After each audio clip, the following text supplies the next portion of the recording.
ಇವತ್ತಿನ ದಿನ ನಮ್ಮ ಹಳೆ ಆತ್ಮೀಯ ಸ್ನೇಹಿತರೆ, ನನಗೂ ಅವ್ರಿಗೂ ಭಾಳ ಅನ್ಯೋನ್ಯವಾದಂಥ ಬಾಂಧವ್ಯ ಇದ್ದಂಥದ್ದು. ಕೆಲವು ರಾಜಕೀಯದ ಬೆಳವಣಿಗೆಯಲ್ಲಿ ಕೆಲವು ಬಾರಿ ಒಂದೊಂದು ಬಾರಿ ನಮ್ಮ ಅನಿರೀಕ್ಷಿತವಾದಂಥ ತೀರ್ಮಾನಗಳಾಗ್ಬಿಡುತ್ತೆ. ಮತ್ತೆ ಮರಳಿ ಅವರನ್ನು ಮನೆಗೆ ಕರ್ಕೊಂಡು ಹೋಗ್ತಕ್ಕಂಥದ್ದಕ್ಕೆ ಇವತ್ತಿನ ಕಾರ್ಯಕ್ರಮ. ಅವ್ರ ಮನೆಗೆ ಏನು ಬಂದಿದ್ದೇನೆ, ಶ್ರೀನಿವಾಸ ಮೂರ್ತಿ ಅವರು ಈ ಕ್ಷೇತ್ರದಲ್ಲಿ ಜನತೆಯ ಜೊತೆಯಲ್ಲಿ ಉತ್ತಮವಾದಂಥ ರೀತಿಯ ಒಂದು ಸಂಬಂಧಗಳು ಇಟ್ಕೊಂಡಿದ್ದಾರೆ. ಹಿಂದೆ ಇಲ್ಲಿ ನಡೆದಂಥ ಒಂದು ಘಟನೆ ಕೆಲವು ರಾಜಕೀಯದ ಪಿತೂರಿಯಿಂದ ಆದಂಥ ಘಟನೆ. ಅಂಥ ಒಂದು ಘಟನೆಯಲ್ಲಿ ಅವ್ರ ಮನಸ್ಸಿಗೆ ನೋವಾಗಿದ್ದರು. ಅವ್ರದ್ದು ಯಾವುದೇ ರೀತಿಯಲ್ಲಿ ಅವರಿಂದ ಆದಂಥ ಒಂದು ಅನಾಹುತಗಳಲ್ಲ ಅದು. ಆದರೂ ಸಹ ತಾಳ್ಮೆಯಿಂದ ಅವರ ಒಂದು ನಡವಳಿಕೆ ಏನಿದೆ ಅದು ಬೇರೆಯವ್ರಿಗೂ ಮಾದರಿ ಅಂತಕ್ಕಂಥದ್ದು ನನ್ನ ಅಭಿಪ್ರಾಯ. ಇವತ್ತು ಪುನಃ ನನ್ನ ಜೊತೆಗೂಡಿ ನಮ್ಮ ಪಕ್ಷದ ಜವಾಬ್ದಾರಿಯನ್ನು, ಅವರದೇ ಪಕ್ಷ, ನನ್ನ ಪಕ್ಷ ಅನ್ನೋದಕ್ಕಿಂತ ಹೆಚ್ಚಾಗಿ ಜವಾಬ್ದಾರಿಯನ್ನು ತೆಗೆದುಕೊಳ್ತಕ್ಕಂಥ ನಿಟ್ಟಿನಲ್ಲಿ ನನ್ನ ಜೊತೆಯಲ್ಲಿ ಕೈ ಜೋಡಿಸಿ ರಾಜ್ಯದಲ್ಲಿ ಒಂದು ಉತ್ತಮವಾದಂಥ ಜನಪರವಾದಂಥ ಆಡಳಿತ ಕೊಡತಕ್ಕಂಥ ನಿಟ್ಟಿನಲ್ಲಿ ಜೊತೆಗೂಡ್ತಕ್ಕಂಥದ್ದಕ್ಕೆ ಇವತ್ತೇನು ತೀರ್ಮಾನ ಮಾಡಿದ್ದಾರೆ. ನಾನು ಪಕ್ಷಕ್ಕೆ ಸ್ವಾಗತ ಅನ್ನೋದಕ್ಕಿಂತ ಹೆಚ್ಚಾಗಿ ಮತ್ತೆ ಮರಳಿ ಮನೆಗೆ ಬರ್ತಿದ್ದಾರೆ. ಒಟ್ಟಾಗಿ ನಾವು ಮುಂದಿನ ದಿನಗಳಲ್ಲಿ ಕೆಲಸ ಮಾಡ್ತೀವಿ. ಪುಲಕೇಶಿ ನಗರದ ಜನತೆಗೆ ಅಷ್ಟೇ ಅಲ್ಲ, ರಾಜ್ಯದ ಜನತೆಗೆ ಹೇಳ್ತಕ್ಕಂಥದ್ದು, ಇವತ್ತು ಯಾವ ಒಂದು ನಿಮ್ಮ ಬದುಕಿನ ಮೇಲೆ ಪರಿಣಾಮಗಳಾಗ್ತಾ ಇದೆ. ಗ್ಯಾರಂಟಿ ಸ್ಕೀಮ್ ಒಂದು ಭಾಗ, ಆದರೆ ಗ್ಯಾರಂಟಿ ಸ್ಕೀಮ್ಗಿಂತ ಮುಖ್ಯವಾಗಿ ನನಗೆ ಬೇಕಾಗಿರ್ತಕ್ಕಂಥದ್ದು ಪ್ರತಿದಿನ ನನ್ನ ಒಂದು ರಾಜಕೀಯದ ಜೀವನದಲ್ಲಿ ಆಗ್ತಕ್ಕಂಥ ಅನುಭವಗಳು. ಮಕ್ಕಳ ಸ್ಕೂಲ್ ಫೀಸ್ ಕಟ್ತಕ್ಕಂಥದ್ದಕ್ಕೆ ಇವತ್ತು ಬೆಂಗಳೂರು ನಗರದಲ್ಲಿ ಏನು ಸಮಸ್ಯೆಗಳಿದೆ, ಯಾಕೆಂದರೆ ಸರ್ಕಾರಿ ಶಾಲೆಗಳಲ್ಲಿ ಮಕ್ಕಳನ್ನ ಓದಿಸ್ತಕ್ಕಂಥದ್ದಕ್ಕೆ ಇವತ್ತು ಸರಿಯಾದ ರೀತಿಯ ಮೂಲಭೂತ ಸೌಕರ್ಯಗಳು ಇಲ್ಲದೇ ಇರತಕ್ಕಂಥ ಹಿನ್ನೆಲೆಯಲ್ಲಿ ಸಾಲವ ಮಾಡಿ ಖಾಸಗಿ ಸ್ಕೂಲ್ಗಳಿಗೆ ಸೇರಿಸ್ತಕ್ಕಂಥ ಹಿನ್ನೆಲೆಯಲ್ಲಿ ಪ್ರತಿ ವರ್ಷಕ್ಕೆ 2 ಲಕ್ಷ 3 ಲಕ್ಷ ಖರ್ಚು ಮಾಡಬೇಕಂತ ಪರಿಸ್ಥಿತಿ.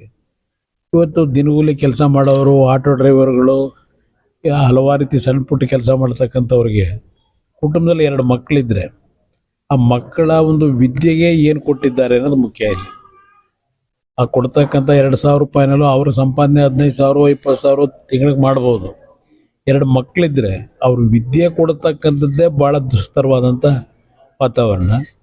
ಕುಟುಂಬ ಇತ್ತೀಚಿನ ದಿನಗಳಲ್ಲಿ ಸರ್ಕಾರದ ಒಂದು ಕಾರ್ಯಕ್ರಮಗಳೇನಿದೆ, ಸರ್ಕಾರ ಕೊಡ್ತಕ್ಕಂಥ ಸಾರ್ವಜನಿಕರಿಗೆ ಇವತ್ತು ಪ್ರತಿನಿತ್ಯದ ವಸ್ತುಗಳನ್ನೇನು ಖರೀದಿ ಮಾಡ್ತಾರೆ, ಆಹಾರಗಳನ್ನು, ಇವತ್ತು ಹಲವಾರು ರೀತಿಯ ಸಮಸ್ಯೆಗಳು ನಮ್ಮ ಹಲವಾರು ಕುಟುಂಬದಲ್ಲಿ ನಾನು ಗಮನಿಸ್ತಕ್ಕಂಥದ್ದು. ಪ್ರತಿನಿತ್ಯ ನಂತರ ಬರ್ತಕ್ಕಂಥವ್ರು ಕ್ಯಾನ್ಸರ್ ಕಾಯಿಲೆಗಳು, ಕಿಡ್ನಿ ಪೇಷಂಟ್ಗಳು, ಈ ರೀತಿಯ ಒಂದು ಕಾಯಿಲೆಗಳಿಂದ 20-25 ಲಕ್ಷ ಖರ್ಚು ಮಾಡಬೇಕಾದ್ರೆ ಅದಕ್ಕೇನು ಕಾರ್ಯಕ್ರಮ ಕೊಟ್ಟಿದ್ದೀರಿ? ಮನೆಗಳನ್ನು ಮಾರಾಟ ಮಾಡ್ಕೋತಾರೆ, ಆಸ್ತಿ ಮಾರಾಟ ಮಾಡಿ ಸಾಲಗಾರರಾಗ್ತಾರೆ. ಇದೆಲ್ಲವನ್ನು ನಾನು ಗಮನಿಸಿದ್ದೇನೆ. ಅದರಿಂದ ಇದೆಲ್ಲದಕ್ಕೂ ಒಂದು ಪರಿಹಾರ ತರ್ತಕ್ಕಂಥ ನಿಟ್ಟಿನ ಒಂದು ಸರ್ಕಾರ ಬೇಕಿಲ್ಲಿ ಕರ್ನಾಟಕಕ್ಕೆ. ಆ ನಿಟ್ಟಿನಲ್ಲಿ ನಾನು ನಾಡಿನ ಜನತೆಗೆ ವಿಶೇಷ ಪುಲಕೇಶಿ ನಗರ ಅತ್ಯಂತ ಕೆಳಮಟ್ಟದಲ್ಲಿ ಇರ್ತಕ್ಕಂಥ ಜನತೆ. ಇಲ್ಲಿ ಬಡತನ ಇದೆ, ಶ್ರಮಪಟ್ಟು ಜೀವನ ಮಾಡ್ತಕ್ಕಂಥವ್ರು. ಬಡತನ ಇದ್ರೂ ಅತ್ಯಂತ ಶ್ರಮಜೀವಿಗಳಿವರು. ಇವರ ಒಂದು ಕುಟುಂಬಗಳ ಪರಿಸ್ಥಿತಿಗಳು, ಇಲ್ಲಿ ಮೂಲಭೂತ ಸೌಕರ್ಯಗಳು ಯಾವ ರೀತಿ ಮಾಡಿದ್ದಾರೆ ಇದೆಲ್ಲವನ್ನು ನೋಡಿದ್ದೇವೆ ನಾವು. ಇವತ್ತು ಶ್ರೀನಿವಾಸ ಮೂರ್ತಿಯವರಿದ್ದಾಗ ಪ್ರತಿನಿತ್ಯ ನನ್ನನ್ನು ಇಲ್ಲಿ ಆಹ್ವಾನ ಮಾಡೋರು. ಇಲ್ಲಿ ಯಾವುದೇ ಒಂದು ಕಾರ್ಯಕ್ರಮಗಳಾದರೂ ಅವ್ರ ಜೊತೆ ನಾನು ಬರ್ತಾಯಿದ್ದೆ. ಇಲ್ಲೇ ಜನರ ಬದುಕಿನ ವಿಷಯದಲ್ಲಿ ಸರ್ಕಾರ ಇವತ್ತು ಕೊಡ್ತಕ್ಕಂಥ ಮೂಲಭೂತ ಸೌಕರ್ಯಗಳು ಅತ್ಯಂತ ಕಳಪೆ, ಗುಣಮಟ್ಟದಲ್ಲಿ ಅತ್ಯಂತ ಕೆಟ್ಟ ರೀತಿಯ ಒಂದು ವಾತಾವರಣ ಏನಿದೆ, ಇದೆಲ್ಲವನ್ನು ಸರಿಪಡಿಸ್ತಕ್ಕಂಥ ನಿಟ್ಟಿನಲ್ಲಿ ಒಂದು ಹೊಸ ಬೆಳವಣಿಗೆ ತರಲಿಕ್ಕೆ ಶ್ರೀನಿವಾಸ ಮೂರ್ತಿಯವ್ರಿಗೂ ನಾನು ಜೊತೆಗೂಡ್ತಕ್ಕಂಥದ್ದಕ್ಕೆ ಏನು ಮನವಿ ಮಾಡ್ತಾ ಇದ್ದೇನೆ. ನಾವು ವೈಯಕ್ತಿಕವಾದಂಥ ನಮ್ಮ ಪದವಿಗಳಿಗಿಂತ ಹೆಚ್ಚಾಗಿ ಜನರ ಬದುಕನ್ನು ಸರಿಪಡಿಸ್ತಕ್ಕಂಥ ನಿಟ್ಟಿನ ಸರ್ಕಾರ ತರಬೇಕು. ಅದಕ್ಕೋಸ್ಕರ ಹೋರಾಟ, ಒಂದು ಭಾವನೆಗಳನ್ನು ಇಟ್ಕೊಂಡಿರೋದು ನಾನು. ಯಾಕೆಂದರೆ ಬಡವರ ಜೊತೆ ಹೋರಾಟ ಮಾಡೋನು. ಪ್ರತಿನಿತ್ಯ ನನ್ನ ಹತ್ರ ಬರ್ತಕ್ಕಂಥವ್ರು ಬಡತನದಿಂದ ಹಲವಾರು ಸಮಸ್ಯೆಗಳನ್ನು ಎದುರಿಸ್ತಾರೆ. ಅಂಥ ವ್ಯಕ್ತಿಗಳೇನು ಬರ್ತಾರೆ, ನಾವು ಸರ್ಕಾರದಲ್ಲಿ ಯಾವ ರೀತಿಯ ಕಾರ್ಯಕ್ರಮ ಕೊಡಬೇಕು ಅಂತಕ್ಕಂಥ ದಾರಿ ಅವರೇ ನನಗೆ ತೋರಿಸಿದ್ದಾರೆ. ಆ ನಿಟ್ಟಿನಲ್ಲಿ ಒಂದು 5 ವರ್ಷದ ಸರ್ಕಾರ ಇವತ್ತು ಜನತೆ ಆಶೀರ್ವಾದದಿಂದ ಒಂದು ಅವಕಾಶ ದೊರಕಿದ್ರೆ. ಯಾಕೆಂದರೆ ನಾನು 2 ಬಾರಿ ಆಕಸ್ಮಿಕವಾಗಿ ಅತ್ಯಂತ ಕಡಿಮೆ ಅವಧಿನಲ್ಲಿ ಮುಖ್ಯಮಂತ್ರಿ ಆದಾಗ ಯಾವ ರೀತಿಯಲ್ಲಿ ಬಡವರ ಪರವಾಗಿ ಕೆಲಸ ಮಾಡಿದ್ದೇನೆ ನೋಡಿದ್ದಾರೆ. ಈ ಬಾರಿ ಒಂದು 5 ವರ್ಷದ ಒಂದು ಆಡಳಿತ ಒಳ್ಳೆಯ ವ್ಯವಸ್ಥೆ ಬಂದರೆ ಇವತ್ತು ಬಡತನ ಅಂತಕ್ಕಂಥದ್ದು ಏನಿದೆ, ಏಕೆಂದರೆ ನಾವು GDP ಮೇಲೆ ಇವತ್ತು ನಾವು ಆರ್ಥಿಕವಾಗಿ ಬೆಳೆದಿದ್ದೇವೆ ಅಂತ ಹೇಳಲಿಕ್ಕಾಗಲ್ಲ. GDPಯ ಒಂದು ಅಂಕಿ ಅಂಶಗಳೇ ಬೇರೆ, ಆದರೆ ಪ್ರತಿನಿತ್ಯ ಬದುಕ್ತಕ್ಕಂಥ ಜನರ ಪರಿಸ್ಥಿತಿನೇ ಬೇರೆ. ಇವತ್ತು ನಮ್ಮ ಮುಖ್ಯಮಂತ್ರಿಗಳು ಒಂದು ಹೇಳಿಕೆ ನೋಡಿದೆ, ತುಮಕೂರಲ್ಲಿ ಒಂದು ರ್ಯಾಲಿ ಮಾಡ್ತಾ ಇದ್ದಾರೆ. ಅದೇನೋ ಅದು ಯಾವುದೋ ಒಂದು ಸಮರ್ಪಣಾ ಸಮಾವೇಶ ಏನೋ ಮಾಡ್ಕೊಂಡಿದ್ದಾರೆ.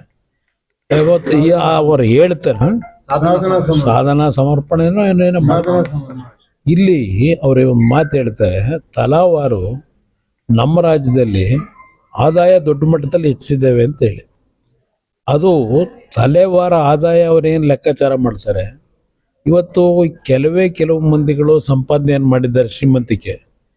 ಆ ಸಂಪತ್ತನ್ನು ಸಹ ಇಲ್ಲಿ ಪ್ರತಿನಿತ್ಯದ 2 ಹೊತ್ತಿನ ಊಟಕ್ಕೆ, ಮಕ್ಕಳ ಒಂದು ಜೀವನಕ್ಕೆ ಶ್ರಮ ಪಡ್ತಾರಲ್ಲ, ಅವರ ಆದಾಯ ಎಷ್ಟಿದೆ ಅನ್ನೋದನ್ನು, ಎಷ್ಟು ಪರ್ಸೆಂಟ್ ಅವರಿದ್ದಾರೆ ಅನ್ನೋದನ್ನ ಸ್ವಲ್ಪ ಜನತೆ ಮುಂದಿಟ್ಟರು ಒಳ್ಳೆಯದು.